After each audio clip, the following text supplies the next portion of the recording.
Menghadiri acara halal bihalal Purnawirawan TNI, Presiden Prabowo Subianto duduk semeja dengan Wakil Presiden ke-6 Republik Indonesia, Tri Sutrisno.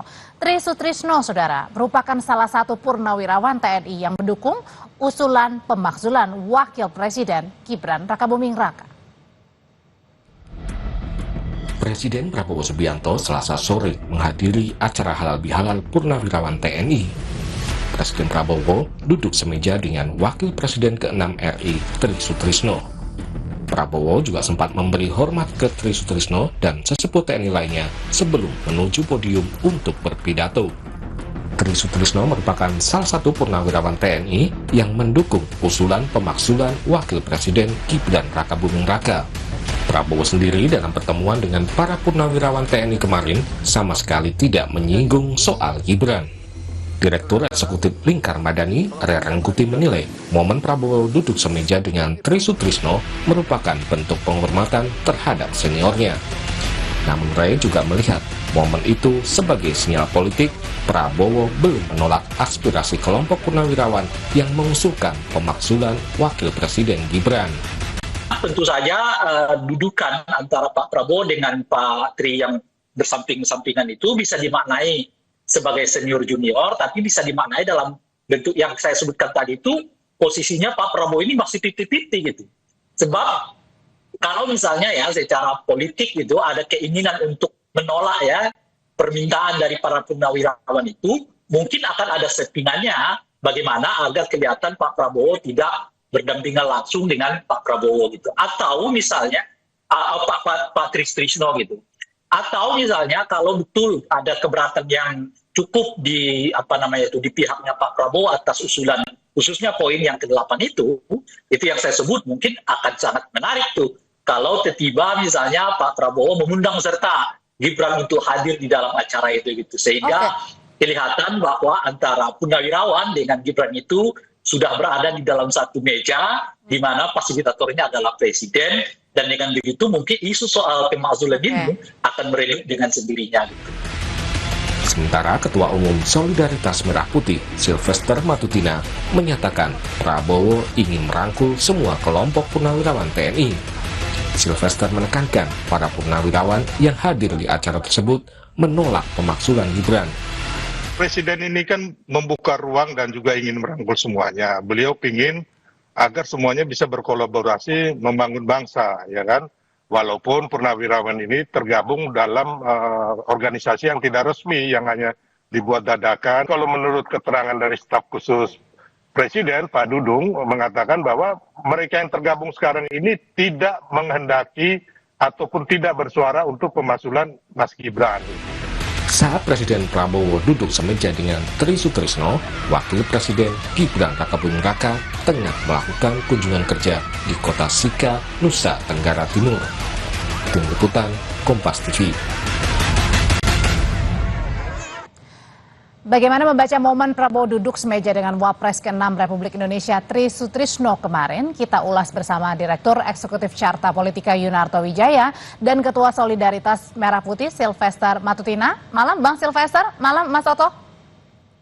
Malam Audrey. Ya, sambil menunggu Bang Sylvester, saya mau ke Mas Toto dulu. Mas Toto, pada saat silaturahmi Pak Prabowo dengan purnawirawan ini biasa ya, tapi yang tidak biasa adalah kemarin Pak Prabowo duduk semeja dengan Pak Tri Sutrisno, yang Pak Tri Sutrisno ini juga merupakan salah satu purnawirawan TNI yang mendukung pemakzulan Wapres Gibran. Kemudian juga Pak Prabowo memberikan hormat sebelum pidato nih.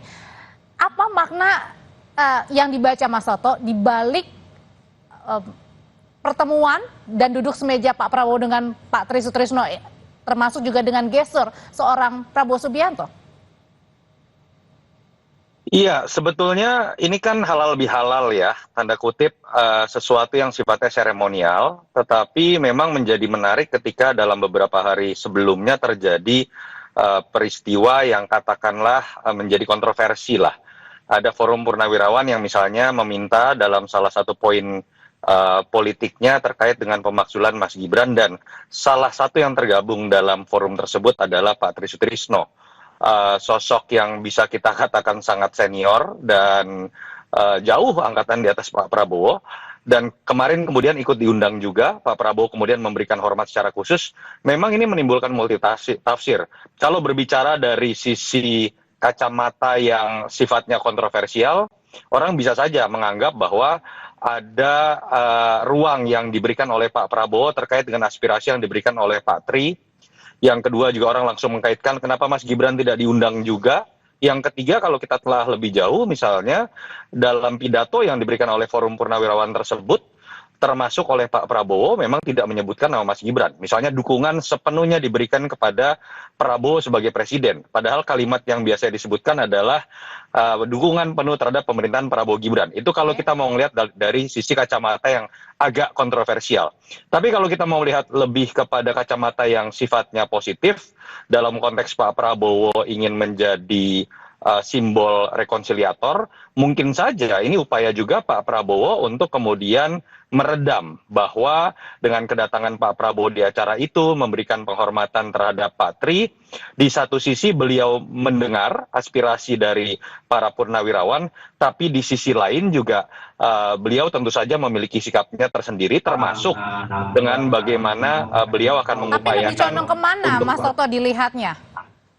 Saya nggak berani berspekulasi ya Mbak, tetapi saya coba melihat secara positif kalau kita bicara apakah Pak Prabowo punya posisi untuk kemudian misalnya menuruti tuntutan dari para purnawirawan, termasuk tentang poin 8 terkait dengan pemakzulan Gibran. Prabowo tidak punya posisi itu secara konstitusional. Dan saya harus mengatakan bahwa memang itu sulit untuk dilakukan.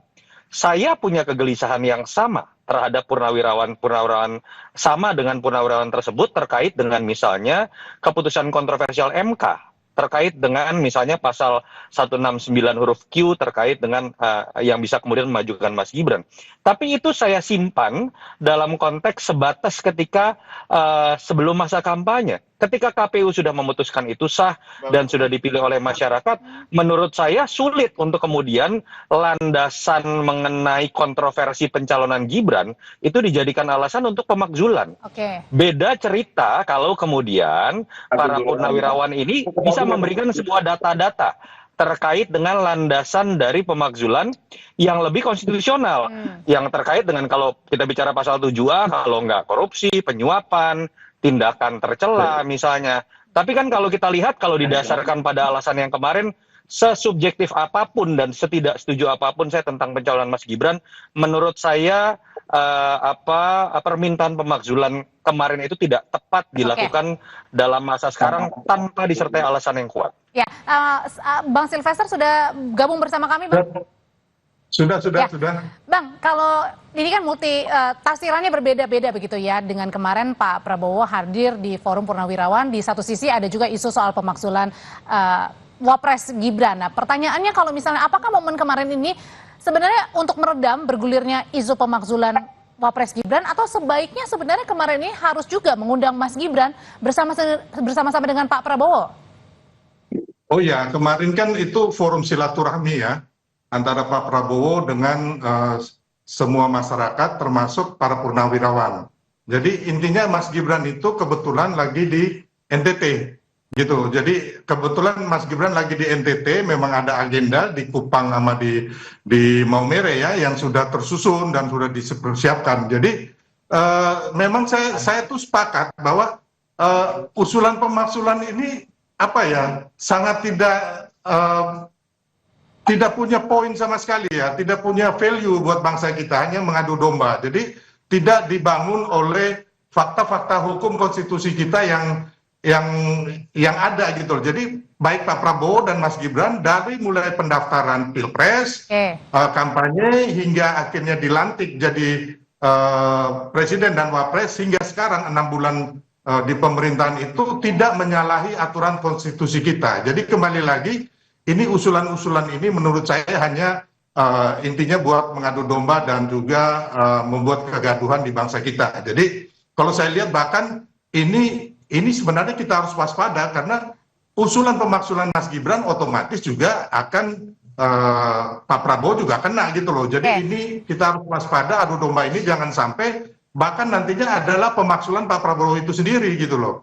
Tapi masalahnya yang kemarin juga dipertanyakan oleh publik adalah kenapa Pak Prabowo ini duduk bersebelahan begitu dengan Pak Tri, yang ini juga salah satunya mendukung atau menandatangani juga dengan petisi untuk Purnawirawan TNI yang salah satunya adalah menyerukan soal pencopotan atau pemakzulan Mas Gibran. Ya, kita sih memberi apresiasi ya. Semoga apa yang dilakukan Pak Prabowo dengan Pak Tri ini bisa menetralisir. Jadi bahwa sebenarnya kan kemarin yang Pak Prabowo hadiri itu adalah organisasi resmi dari para purnawirawan, yaitu PP Angkatan Darat, PP AU, PP AD, dan juga PPABRI ya. Jadi kalau yang kemarin yang dibentuk Forum Purnawirawan itu mayoritas saya tekankan adalah teman para purnawirawan yang kalah Pilpres kemarin, karena mayoritas itu pendukungnya Anies Baswedan ya. Kita lihat mulai dari Tiasno Sudarto, Pak Sutiasto, Farul Rosi, terus kemarin juga Pak Sunarto dan juga Soeharto, itu adalah orang-orang yang berdemo tanggal 19 Maret 2024 di KPU karena mereka tidak menyetujui menyetujui kemenangan Prabowo Gibran. Jadi mereka demo ke KPU 19 Maret 2024 itu karena mereka berkata bahwa ada kecurangan di situ. Jadi ini tidak murni. Kepada bangsa saya bahwa ini manusia-manusia pecundang yang tidak murni ya. Jadi bukan mereka mau memperbaiki bangsa, malahan mereka mengadu domba bangsa. Nah, bentar, Bang Sylvester. Balik lagi ke forum kemarin ini, pertemuan. Kalau kemarin kita tanyain Mas Toto ke Mas Ray Rangkuti yang menyebut sebenarnya pada saat kemarin Pak Prabowo memberikan statement, ini juga banyak multi tafsir ya, artinya banyak penafsiran tersendiri gitu. Apa jangan-jangan ini juga mengindikasikan Pak Prabowo belum menolak aspirasi pemakzulan Gibran. Nah kalau gitu pertanyaannya, haruskah Pak Prabowo ini membuat statement yang tegas nih bahwa saya terus bersama Gibran 5 tahun ke depan? Oh iya, pastinya. Ke Mas Toto dulu, Bang Sylvester. Oh sorry, maaf. Ya silakan. Iya, menurut saya begini, Pak Prabowo tidak punya posisi apapun secara konstitusional untuk kemudian misalnya meneruskan, andai kata pun setuju terkait dengan usulan mengenai pemakzulan Mas Gibran. Kalau saya sih coba menangkap secara komunikasi yang dilakukan oleh Pak Prabowo kemarin memang sebuah bahasa komunikasi yang berhati-hati. Di satu sisi di hadapan purnawirawan yang katakanlah resmi, istilahnya Bang Sylvester tadi, itu menunjukkan sikap bahwa Pak Prabowo akan lebih mendengarkan forum yang sifatnya resmi. Tapi di sisi lain dengan diundangnya Pak Tri Sutrisno, artinya Pak Prabowo juga ingin mengatakan bahwa saya tetap menghormati pandangan-pandangan dan masukan dari para senior, termasuk apa yang dikemukakan oleh Pak Tri Sutrisno lewat forumnya tersendiri. Jadi saya sih masih melihat ini upaya menetralisir. Nah, saya ingin mengomentari apa yang disebutkan oleh Bang Sylvester tadi ya. Menurut saya nggak tepat lah, janganlah kemudian usulan-usulan seperti ini itu dilihatnya dengan logika argumentum ad hominem, bahwa siapa yang berbicara lalu punya kepentingan nggak usah didengerin, nggak bisa. Semua orang mau kalah pemilu, mau menang pemilu, punya hak yang sama untuk memberikan usulan. Yang perlu dilihat adalah argumentasinya, apakah konstitusional atau tidak. Jadi jangan kemudian menggunakan logika Bung Sylvester.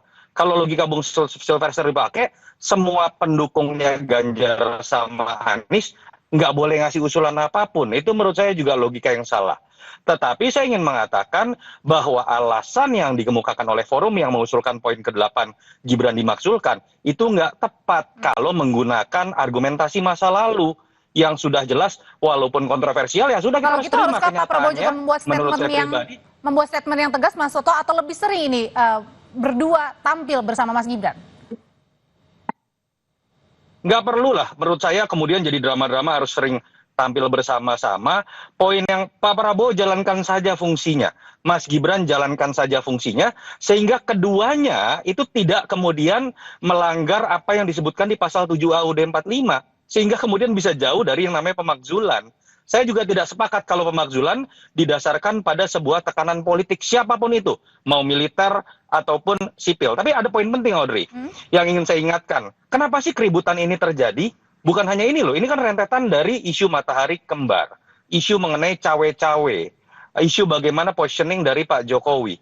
Ini kan bermula bahwa betul Mas Gibran sah secara konstitusional, secara prosedural, tapi ini kan bermula dari kontroversi yang sampai sekarang saya ingin mengatakan walaupun sah, tapi secara substansi demokrasi, majunya Gibran itu bermasalah dalam konteks etika demokrasi. Sehingga kemudian ketika keberlanjutan diartikan sebagai harus menitipkan anaknya mantan presiden, yang terjadi adalah situasi sekarang. Ada ketakutan dari pendukung Prabowo atau masyarakat, diatur-atur nggak nih sama presiden sebelum? Ada nggak cawe-cawe dari presiden sebelum? Artinya masih ada kegelisahan mungkin di sini. Prabowo. Betul, jadi dari sini kita belajar sejarah. Kita terima fakta bahwa Pak Prabowo dengan Mas Gibran dipilih, tapi jangan ulangi hal-hal yang melanggar etika, yang menimbulkan polemik tidak berkesudahan. Kasihan siapapun yang terpilih akhirnya menghabiskan energi seperti ini. Kalau gitu menurut Bang Silvester sendiri, apa hal yang bisa membuat isu ini diredam? Karena kan masih banyak isu-isu lain termasuk isu ekonomi yang perlu kita aspirasikan juga untuk dicari nih akar untuk penyelesaiannya seperti apa? Ya, jadi intinya sih memang kita menghargai semua kritik, semua pendapat. Siapa sih yang nggak menghargai? Kita negara demokrasi, siapapun boleh berbicara. Tapi kan intinya bahwa jangan sampai kritikan ini hanya buat mengadu domba. Itu loh, intinya itu. Ya, jangan sampai membuat kegaduhan. Kan kita sekarang udah gaduh nih. Gara-gara para pensiunan jenderal ini yang menurut saya ya kan memberikan poin-poin itu dibangun tidak berdasarkan fakta-fakta hukum gitu loh. Konstitusi kita yang baik itu bagaimana ya kan? Yang harusnya kan harusnya kita sama-sama para pensiunan ini, ayo umpamanya undang-undang perampasan aset, ayo sama-sama kita kejar agar digolkan. Atau sekarang Pak Prabowo dan Mas Gibran itu ingin agar kita swasembada pangan gitu loh, swasembada energi, swasembada air. Bagaimana kita melihat Panglima TNI, Kasat, saya pernah ke kantornya Kasat, beliau menunjukkan ini loh Bang, kami punya pompa air. Kalau tadi dibilang, ya, Mas Toto bilang mungkin ada kegelisahan, mungkin yang dirasakan. Kegelisahan apa? Udahlah, udah kalah pilpres, ya udah nanti bertarung lagi di 2029. Nah, gampang. Tapi kalau itu menurut saya nggak tepat. Bang Silvester, Anda jangan. Gini. Anda kan orang pendukung Ganjar, saya tahu itu. Anda jangan menggunakan logika argumen. Anda kalau seperti ini siapapun yang kalah Anda anggap tidak punya hak untuk bersuara. Logika Anda rusak, tahu nggak Silvester? Nggak bisa loh. Anda ngerti nggak? Logika Anda rusak. Anda uji argumentasi dari Forum Purnawirawan itu. Jangan lihat latar belakangnya. Bukan, gitu loh. Poinnya ada nggak sekarang? Itu ada bermanfaatnya buat bangsa. Masa yang boleh bersuara cuma 58% dari suara pendukung Prabowo Gibran? Inilah logika yang membuat kegelisahan. Kalau besok ribut-ribut, Anda mau tanggung jawab gara-gara ini. Bukan tentang itu. Anda jangan menggunakan logika argumentum ad hominem bahwa ada yang punya hak lebih untuk bersuara karena menang pilpres.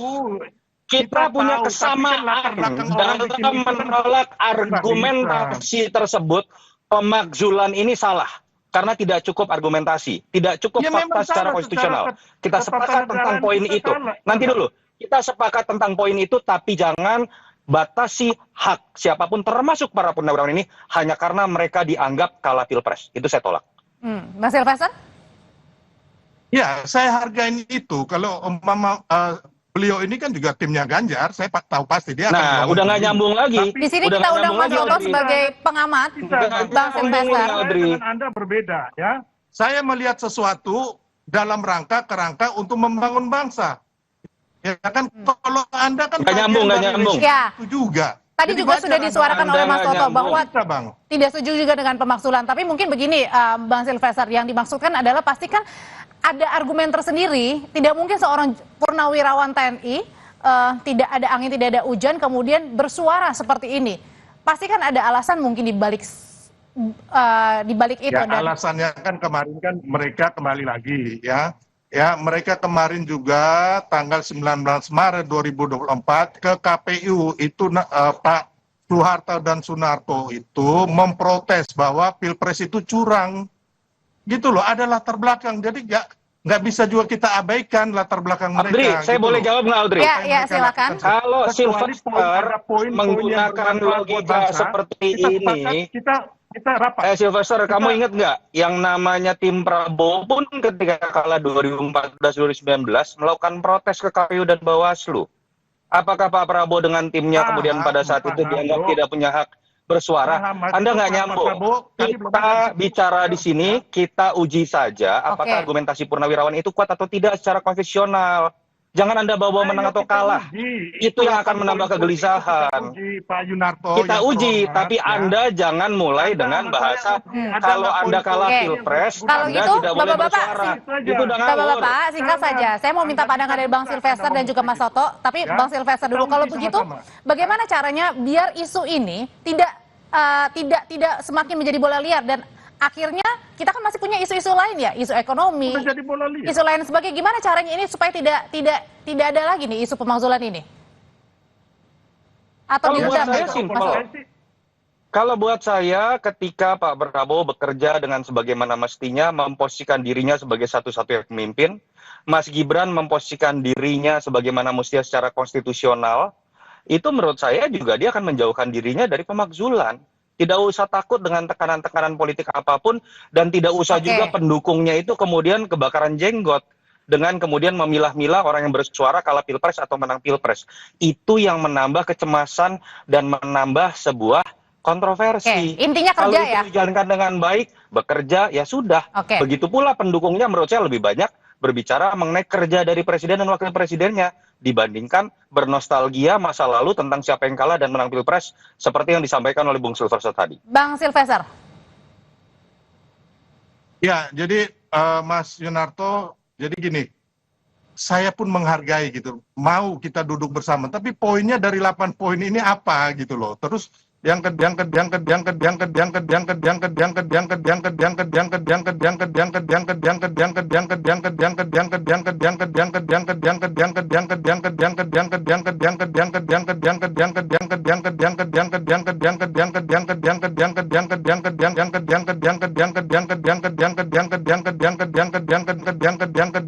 Anda aja Saya nggak pernah bilang Pak Jokowi. Nah ini Nah, itu hal-hal gini nih Audrey nih, Anda ini yang bikin apa ya? yang tidak ada menjadi ada Maksud karena Anda budaya berkelit, menjilat tadi. Mas Yunarto, janganlah gitu. Ada ngomong aja. Pak Prabowo itu mandiri, tidak dicawe-cawe. Nah, kita kembali ke tema hari ini, Bang. Kita balik ke tema hari Ya, ini. Jadi intinya gini, kalau saya sebagai anak bangsa merah putih, ayo para purnawirawan, kita duduk. Mana poin-poin ini yang bisa untuk membangun Jadi bangsa, perlu ada bermanfaat ketemu untuk bersama, Bang Sylvester. Oh ya, mau. Yang kemarin mau belum banget, cukup mau banget. berarti. Terus yang kedua, ayo kita sama-sama ya kan mendukung agar mengusut koruptor dan undang-undang perampasan aset dan uang kartal ini disahkan. Terus yang kedua, ayo kita sama-sama turun ke sawah bersama Panglima TNI, Kasat untuk masalah pengairan, pupuk dengan Pak Prabowo agar kita bisa swasembada pangan, swasembada kedaulatan di bidang pangan, energi dan air. Itu yang kita inginkan. Mari sama-sama kita membangun bangsa. Jangan bikin kegaduhan gitu loh. Perlu duduk bersama nggak sih, Mas Toto tadi dikatakan Bang Ya Sylvester? perlu, nggak ada masalah, perlu. Mas Toto? Kita Ya bagaimana pilihkan. mau duduk bersama kalau kemudian orang baru berkomentar lalu dikatakan kalah pemilu. Itu menurut saya yang seharusnya kita lepaskan. Uji argumentasinya, mau dia senior, mau dia militer atau sipil, kalau argumentasinya tidak kuat, kita duduk bersama. Tapi jangan duduk bersama dengan sudah menempatkan Anda berbeda dengan saya, karena Anda kalah dengan Pilpres. Saya meyakini sekali Pak Prabowo tidak punya pemikiran seperti itu. Karena Pak Prabowo bahkan mendatangi orang yang kalah Pilpres, Pak Prabowo berusaha untuk merangkul. Berbeda dengan para pendukungnya, sebagian pendukungnya, seperti yang juga tadi disampaikan dalam argumentasi Bang Sylvester. Kalau kesamaan sikap dengan Pak Prabowo yang dilakukan oleh para pendukungnya, saya meyakini kok kegelisahan itu tidak akan muncul. Isu matahari kembar tidak akan muncul. Isu mengenai cawe-cawe juga tidak akan muncul. Jadi mulailah dari sikap sebagai seorang pendukung seperti yang sudah dicontohkan oleh Prabowo sendiri. Iya, saya paham ya kan. Oke. Yang Abang Singkat, bilang sudah tadi, habis. honeyman, jangan menyerang pribadi. tapi kan kita tahu juga kenapa Oke, sampai baik, poin-poin Bang ini, Silvester. 8 poin ini ada karena ada latar belakang juga Oke. Pak Yunarto yang Bang terhormat. Silvester, terima kasih Ya, nggak untuk terlepas, waktunya. gitu loh. Mas Toto, terima kasih juga untuk waktunya. Selamat Ya, malam. terima kasih. Terima kasih. Bang.